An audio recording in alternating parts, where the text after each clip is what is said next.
Hello everyone, my name is Behnam. I'm a PhD candidate at Carnegie Mellon and Tepper School of Business. For the past few years, my work has been focused on explainability of AI algorithms and large language models. Just recently, I developed an algorithm to explain the outputs of large language models, and the results shocked me. But today I'm here to talk a little bit about a recent project that I did, more in collaboration with the PNC Bank, and also some of the trends that I've noticed in large language models. When people hear LLMs, they often think of ChatGPT, and for good reasons. It's the most accessible AI algorithm we've ever had.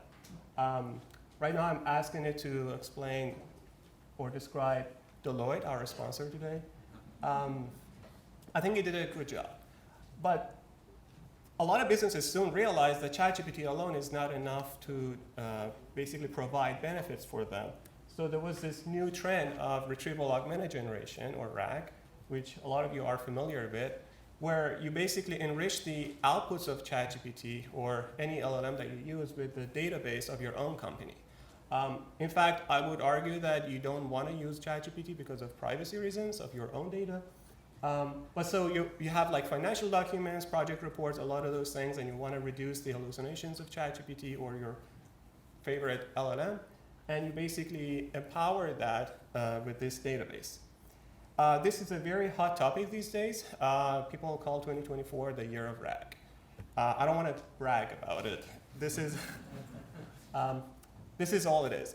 But I would argue that the main benefit of large language models for businesses comes not in chatbots, but actually in a change of mindset. I tend to think of them as not just large language models, but lovely little minds. And it will become a little bit clearer when I explain it. So basically, you want to think of them as like these pockets of intelligence that have captured some of the intelligence of humans. And instead of relying on just their language capabilities, now you want to rely on their intelligence. This is a pretty hot topic too, agentic AI, where you basically have these software that requires some sort of intelligence to operate. And before language models, we would have to do these things manually. Like if you wanted to write a project report, you would have to type it word by word in Microsoft Word. If you wanted to do your taxes, you would have to find the patterns in your data and also enter those numbers in a calculator one by one. Also, if you wanted to do research on Google and see like what the entire internet says about some topic, you would have to do those things manually. Not anymore. Like you have these language models that you can think of as just these intelligence pockets. You can throw out all of these software and they can do it for you. Nothing stops us from going beyond, like thinking of orchestrated intelligence, where you have a bunch of language models, each excelling at specific tasks, and then they're all being coordinated or orchestrated by a larger model like GPT-4 or hopefully GPT-5.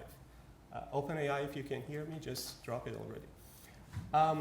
And also, the future is actually going towards cooperative intelligence, where you have a bunch of these models taking your requests, working on it. Each of them is, again, really good at some specific task, and then they come back to you and give you the results. This is why some people like Andrej Karpathy argue that we're moving towards LLM operating systems, where the LLM is baked into your OS, like your MacBook or your mobile phone, and has access to all your data, and all you need is just ask it about what you want, and it will do all those things for you. So sort of like a central brain. But despite all this progress, language models also have some drawbacks. There's been a lot of research on how to make these models more logical, more rational, better at mathematics and rational reasoning.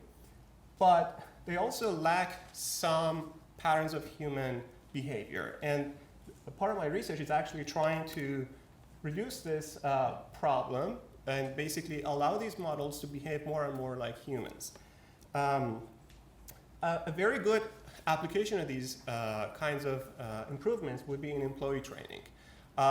For example, in a course at Carnegie Mellon, we did something where instead of like traditional case studies, students would interact with the agents in the case study. We saw a lot of improvements in the students' performance. I wanted to first talk about that, but then I realized, why not talk about this other project that basically implements some of those agentic AI things that I mentioned. So we don't have internet here. That's fine. One of the things that I want to mention is that when you have agentic AI, you can basically simulate these other synthetic people, and then your employees would be able to interact with those. Unfortunately, we don't have the link to the website here. And because the language models are now empowered with some sorts of like human behavior, they can now detect better like when you're trying to fool them, or like when you're trying to sell them some sort of like offer that's actually a spam. So like they would actually hang up on you. This is a project that I did for the PNC Bank recently, and it's again, like I said, it's great for employee training where you want to just help your employees be able to close some certain kind of customers and be able to avoid some sorts of like red flags in the conversation. And you cannot experiment on real customers. You don't want to risk that.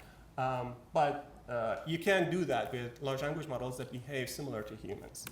I would just like to leave you with this. Even if the current AI progress stops right now due to AI doomers, I would argue that we still have enough AI for the next 10, 15 years. My name is Behnam. If you have any thoughts or comments, feel free to shoot me an email. Thank you.